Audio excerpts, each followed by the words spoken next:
Me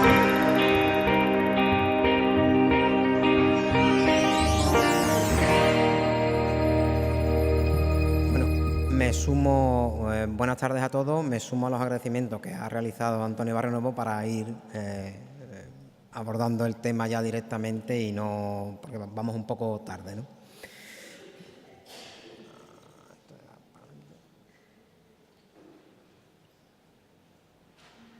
Bueno, el tema que voy a abordar en esta ponencia es está relacionado con el paisaje urbano. Y la primera idea que quería transmitirle es que el paisaje urbano, al menos de manera expresa, ha sido considerado más tardíamente y sin una sistemática tan desarrollada como otros aspectos del paisaje, ¿no? De hecho, ha habido incluso relevantes personalidades que han negado el carácter paisajístico al hecho urbano, ¿no? Evidentemente, después de la consideración que hace el Convenio Europeo del Paisaje en relación con que todo el territorio es paisaje, cualquier parte del territorio es paisaje, esta consideración no tiene cabida, ¿no? Y en este sentido, en el Centro de Estudios Paisaje y Territorio venimos dedicando desde hace un tiempo una parte de nuestra labor científico-técnica a ir desarrollando estas vinculaciones entre la ciudad y su paisaje o los paisajes de la ciudad, y estamos intentando establecer pues, procedimientos metodológicos y también desarrollos conceptuales que ayuden a ir abordando, a ir integrando este concepto del paisaje urbano dentro de instrumentos de planificación, instrumentos de desarrollo, así como en proyectos como los que aquí se vienen presentando o se han presentado en las anteriores ponencias, ¿no? Sí que hay que decir que el paisaje urbano es un hecho cada vez más relevante y que está adquiriendo una significativa importancia, en tanto que parece ya admitido, un hecho admitido, que son los paisajes que conforman nuestros entornos vitales, los paisajes en los que la mayoría de nosotros desarrollamos nuestras actividades vitales y sociales, ¿no? Y en este sentido, cada vez, no solo en España, sino también en otros países, está adquiriendo cada vez una mayor relevancia, una mayor importancia.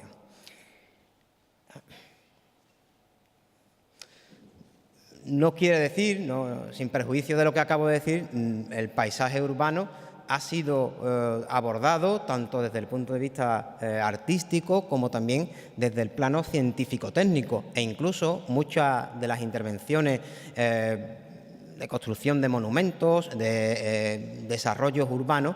implícitamente asumían este planteamiento de integrar o de considerar la dimensión paisajística del hecho construido, ¿no? Muy brevemente, por no detenerme y avanzar un poco en el planteamiento que quiero transmitirles, decirles que los primeros planteamientos del paisaje relativos al paisaje urbano, como les señalo en esta diapositiva, primero provienen del mundo del arte, de las manifestaciones artísticas, en este caso de esas visiones axonométricas del Renacimiento, en las que ya se manifestaba la importancia, la relevancia que determinadas ciudades tenían y que eran consideradas y que después se nos han ido transmitiendo a través de otras muchas manifestaciones artísticas. Posteriormente, con las vedutas italianas, pues el hecho urbano sigue adquiriendo una consideración, y en este caso ya en un plano ya del paisaje urbano interior, que después veremos con mayor detalle. Y les he puesto también, les señalo ahí dos manifestaciones que tienen que ver con el arte urbano, con la transformación del arte del hecho urbano, que también se manifiestan, que tienen relación con esta consideración paisajística de lo construido, del espacio construido, ¿no? Desde el punto de vista científico-técnico, no me detendré mucho, pero sí que es verdad que existen una serie de textos fundacionales en la consideración del paisaje urbano. Quitando la obra inicial de Sitte, pues los demás son posteriores, están ya vinculados, están realizados en la década de los 60, década de los 70 del pasado siglo, y en todos ellos se va abordando el tema desde perspectivas parciales o puntuales, pero en ningún caso se desarrolla una sistemática que sea también replicable o que sea fácil de integrar en instrumentos de planificación o instrumentos de intervención, ¿no? Y en este sentido,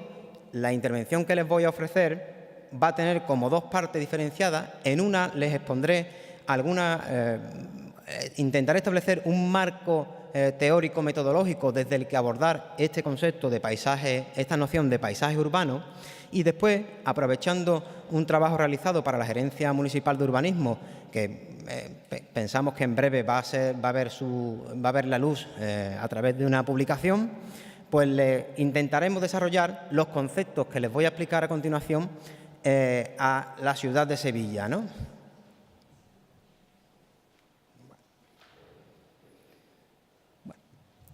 Algunas premisas básicas.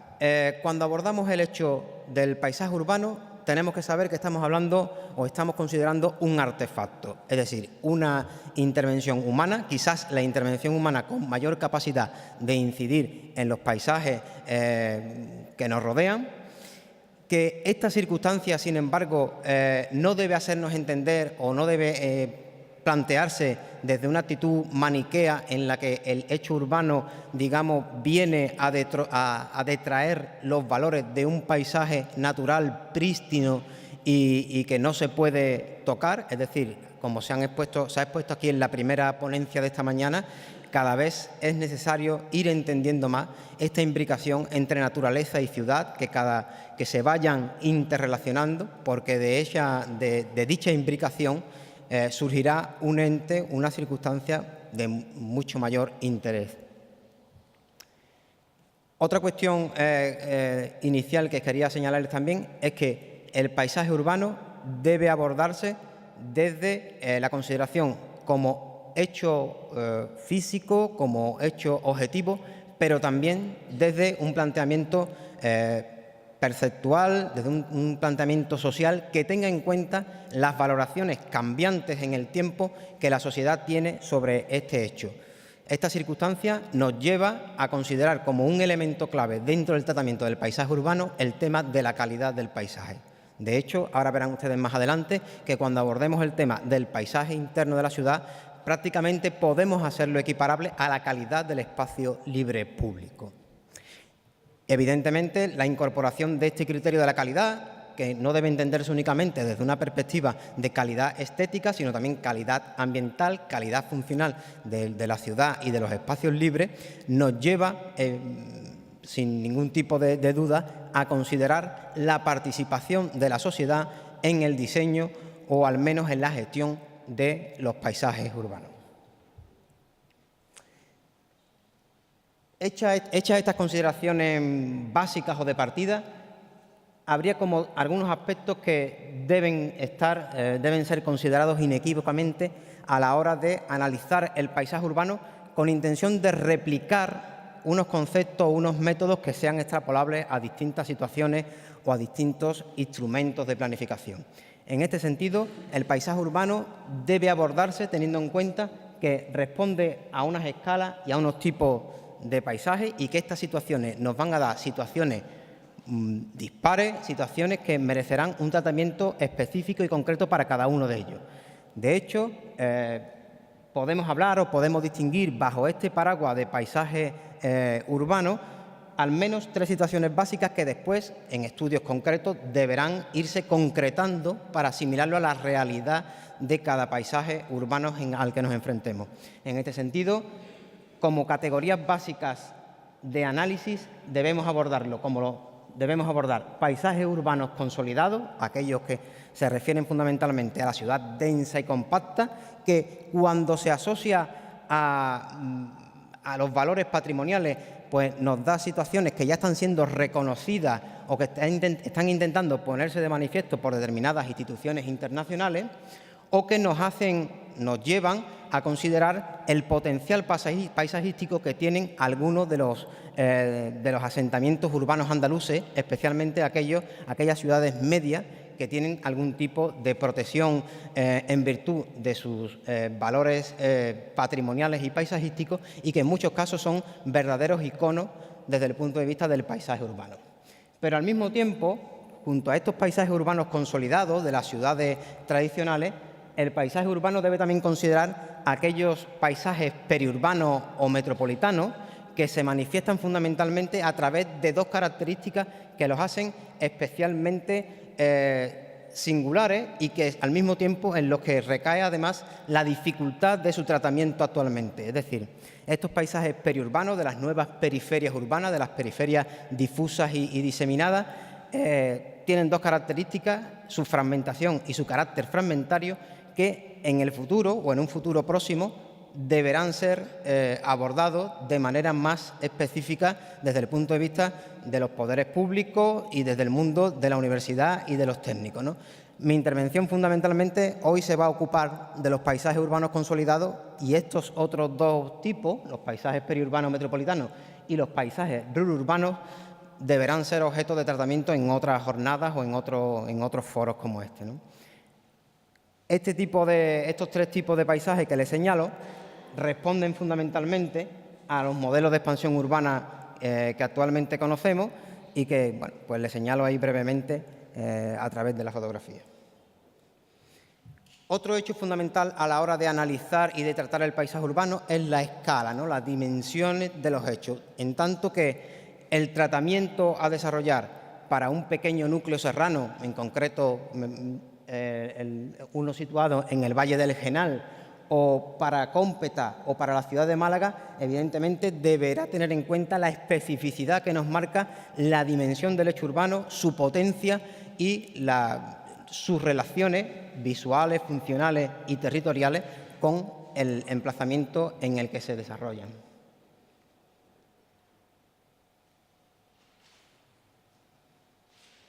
Finalmente, una tercera componente, antes de analizar los componentes básicos sobre los que abordar el paisaje urbano, es el tratamiento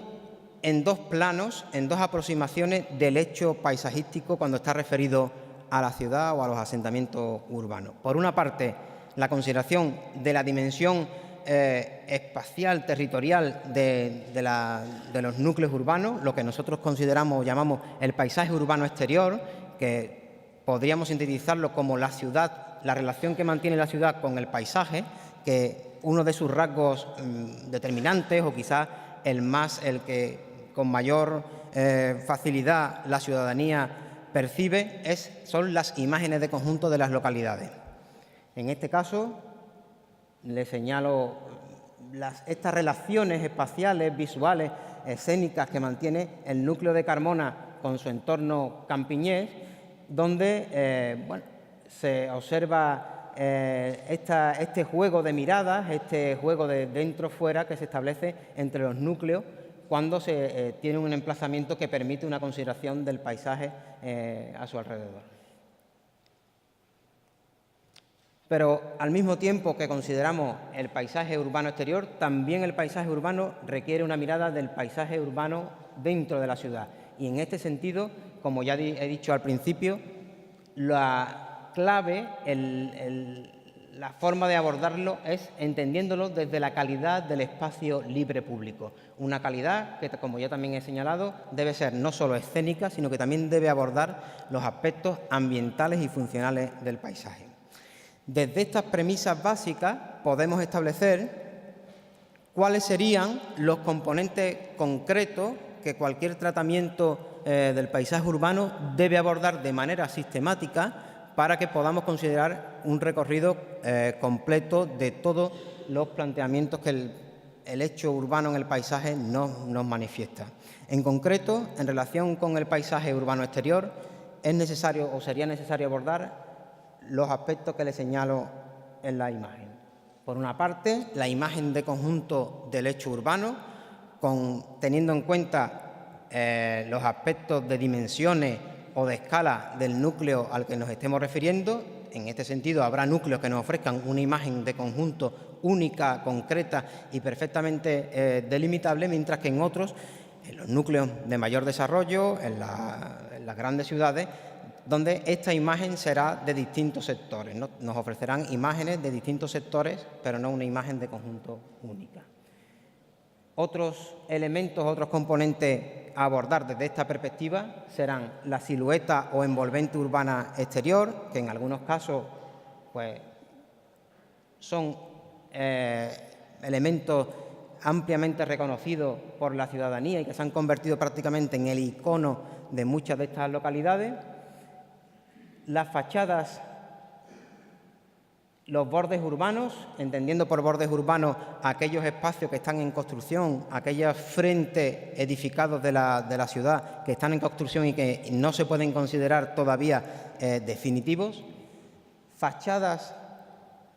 y frentes urbanos, ya en este caso con un nivel de definición, de estabilidad significativo. Los accesos y primeras vistas desde los itinerarios, desde las infraestructuras viarias que dan acceso a los núcleos urbanos. Y finalmente los recorridos interiores que se convierten en las puertas de entrada de los distintos núcleos a analizar. Por lo que respecta al paisaje urbano interior, sus componentes básicos se podrían clasificar en estas cinco grandes categorías, a las que podríamos añadir la interrelación o la interacción entre cada uno de estos grandes categorías.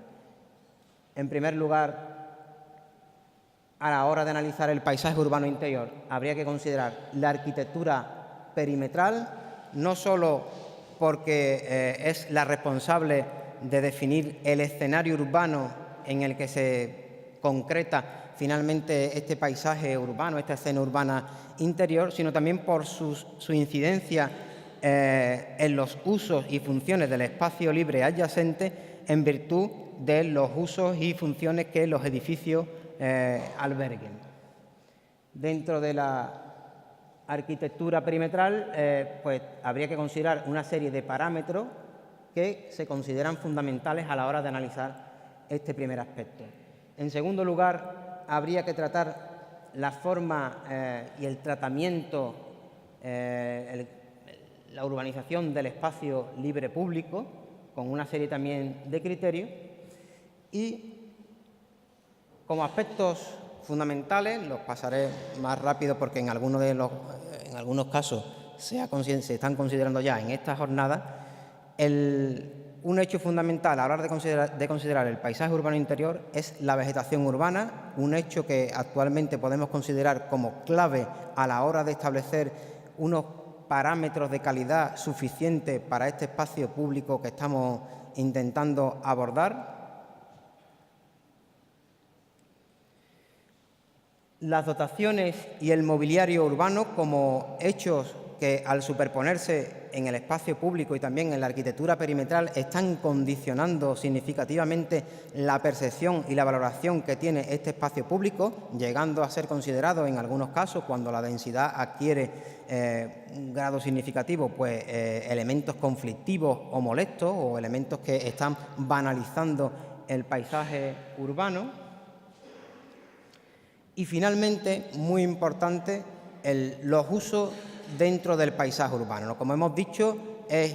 indisociable actualmente la configuración del espacio público, del paisaje urbano interior, sin los usos tanto privados como naturales que alberga. Y cabe decir que de la adecuada gestión entre los usos naturales del paisaje, como pueden ser andar, las actividades estanciales, los juegos infantiles y los usos privados que se hacen del paisaje, de actividades comerciales, de actividades terciarias, de la adecuada gestión que se haga de estos dos usos, dependerá en gran medida, o depende en gran medida, la calidad de los espacios libres públicos. Bueno, hechas estas consideraciones en relación a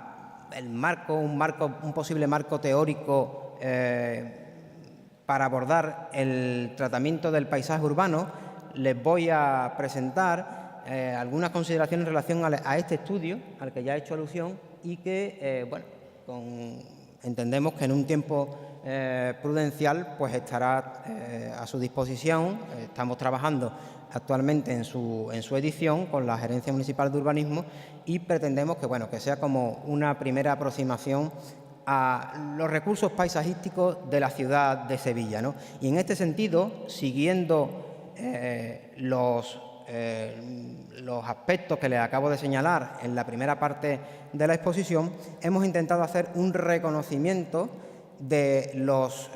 recursos paisajísticos de la ciudad de Sevilla y, al mismo tiempo, hemos intentado poner de manifiesto algunas oportunidades que en el futuro merecerían un tratamiento específico a través de, por ejemplo, proyectos específicos de recualificación del paisaje urbano, que sería importante o sería de interés que fueran considerados y que fueran integrados en futuros procesos de planificación urbanística de la ciudad. Bueno, no me detendré mucho, pero en el estudio reconocemos o intentamos realizar un recorrido por aquellos referentes iconográficos que en cierta medida han ido conformando la imagen paisajística de la ciudad. Y en este sentido, pues se hace un recorrido que abarca tanto los referentes, las representaciones artísticas que nos muestran a la ciudad en su paisaje exterior, como aquellas otras que para distintos escenarios urbanos han ido concretando modelos iconográficos o han ido permitiendo asentar determinados valores, determinadas circunstancias que actualmente siguen siendo consideradas como valores por parte de la sociedad sevillana y, en cierta medida, también se han convertido en referentes para las personas que nos visitan y que vienen buscando una determinada imagen transmitida, no solo por la pintura o por el dibujo, sino también por otras artes como la literatura, el cine, etcétera, etcétera. El reconocimiento del paisaje de la ciudad de Sevilla comienza con una consideración de la ciudad en su escala o en su condición metropolitana y se señala, pues se establece o nos ha permitido establecer que la ciudad de Sevilla, por la especial configuración topográfica que tiene el Valle del Guadalquivir en este tramo final o casi final del Guadalquivir, de la depresión del Guadalquivir, que actualmente podemos considerarla como el principal hito paisajístico de este ámbito y uno de sus principales recursos escenográficos.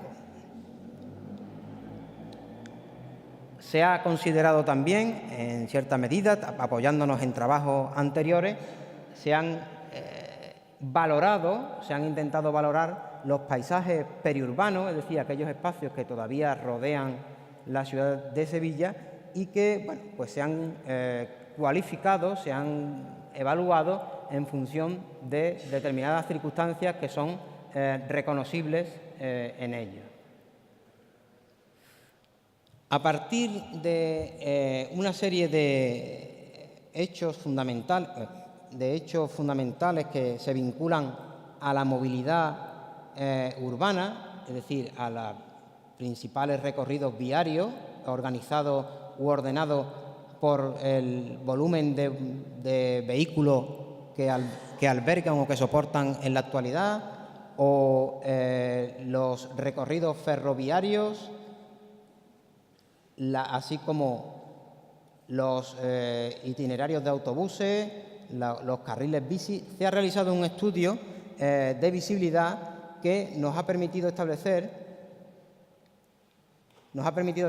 una primera aproximación a los espacios urbanos de mayor fragilidad y frecuentación visual de la ciudad. Circunstancia que ha apoyado el posterior análisis de las fachadas urbanas, los bordes urbanos y de una serie de itinerarios sobre los que ha descansado el reconocimiento de los valores paisajísticos y de los recursos paisajísticos de la ciudad. En este sentido, el estudio recoge un primer reconocimiento de las principales fachadas y bordes urbanos de la ciudad, que en virtud de algunos de los parques fluviales que se han señalado en la ponencia anterior, hemos de decir que presentan unas condiciones relativamente cualificadas. La ciudad de Sevilla presenta en general unas fachadas urbanas de cierta calidad, comparada sobre todo si lo comparamos con otros núcleos de población de similares características. Se han diagnosticado también una serie de entradas a la localidad de Sevilla, poniendo de manifiesto los elementos que podrían ser considerados más conflictivos, así como aquellos que potencialmente tienen un valor en cuanto a su ordenación o en cuanto a la configuración de una imagen potente y cualificada de la ciudad. Y al mismo tiempo, dentro de los trabajos, se ha realizado una primera aproximación al establecimiento de tipologías paisajísticas dentro del hecho urbano. Tipologías que han intentado no solo hacer referencia a morfotipología constructiva, sino que también han intentado poner de manifiesto necesidades u oportunidades de gestión especialmente vinculadas a los espacios libres públicos. En relación con los espacios libres, no sé si se aprecia muy bien la calidad, se han intentado establecer recomendaciones para pavimento, vegetación, mobiliario y otros elementos singulares. No se pretende dar una serie de elementos ya inamovibles, sino simplemente son ideas que se aportan para el tratamiento de estos elementos que, como ya hemos visto, son fundamentales a la hora de definir el paisaje urbano interior de la ciudad. Y finalmente se han concretado una serie de espacios que se consideran estratégicos o que podrían tener valores significativos a la hora de establecer proyectos específicos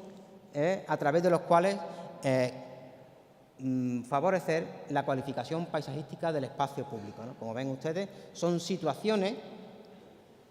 no son situaciones únicas dentro de la ciudad, sino son situaciones que se pueden repetir en diferentes contextos, pero que su tratamiento podría suponer una mejora del paisaje urbano de la ciudad en su conjunto y de determinados sectores. Para cada uno de estos espacios estratégicos, dentro de los cuales estarían los accesos y ejes viarios de alta capacidad, las calles comerciales y terciarias en entornos patrimoniales o espacios libres peatonales y ornamentales en polígonos de ordenación abierta, los ejes comerciales o terciarios en la periferia urbana,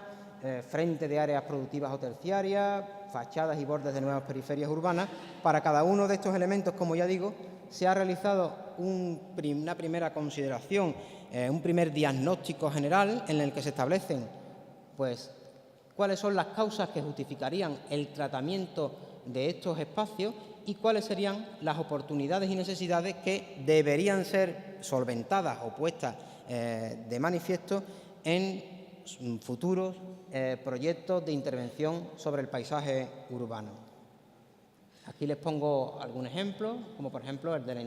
los entornos de los accesos urbanos y ejes viarios de alta capacidad urbana, donde bueno, pues la oportunidad en el tratamiento de estos espacios pues, tiene que ver con las secuencias de aproximación a la ciudad o son elementos fundamentales siguiendo las teorías, por ejemplo, que les hemos señalado antes de Kevin Lynch, son elementos fundamentales en la comprensión de la estructura urbana o que facilitarían la construcción de una nueva imagen unitaria de la ciudad que, fuera más allá de la imagen que tienen los espacios libres públicos del casco histórico, que tiene unos rasgos perfectamente establecidos, pero que no se ponen de manifiesto en los desarrollos más recientes de la ciudad de Sevilla, ¿no? Bueno, se señalan una serie de oportunidades o de necesidades que deberían ser considerados en futuro tratamiento de estos espacios, ¿no? Otro tipo de espacios sobre los que cabría intervenir son estos ejes comerciales o terciarios en la periferia urbana. Nos estamos refiriendo a calles comerciales situados en barrios periféricos, en situaciones que no tienen que ver con el centro histórico comercial, sino que son ejes centrales comerciales que articulan en cierta medida determinados sectores urbanos y que a través de un proceso o de una intervención de recualificación podrían convertirse en nuevos referentes a la hora de articular la imagen de este barrio y de mejorar también la competitividad de los comercios y de las actividades económicas del sector, ¿no? Un tercer ejemplo, me parece que es el último, pues estaría vinculado a los accesos y entornos próximos de los equipamientos públicos con alta afluencia de personas, que son espacios donde se generan en determinados momentos, en determinadas horas del día, afluencia, y generalmente estos espacios no han sido concebidos primero, para acoger a cantidades o a esta significativa presencia, y en muchos casos están infradotados desde el punto de vista del mobiliario o de los equipamientos urbanos. Se plantea pues este tipo de tratamiento pues para paradas de transporte público, para salidas de ambulatorio o entornos de centros educativos, etcétera, etcétera, ¿no? Bueno, como ya les digo, para cada uno de estos ejemplos pues se han desarrollado una serie de criterios, de recomendaciones que esperamos que en breve puedan ustedes tenerlo a través de la publicación que se está preparando. Simplemente eso, creo que me he ajustado al tiempo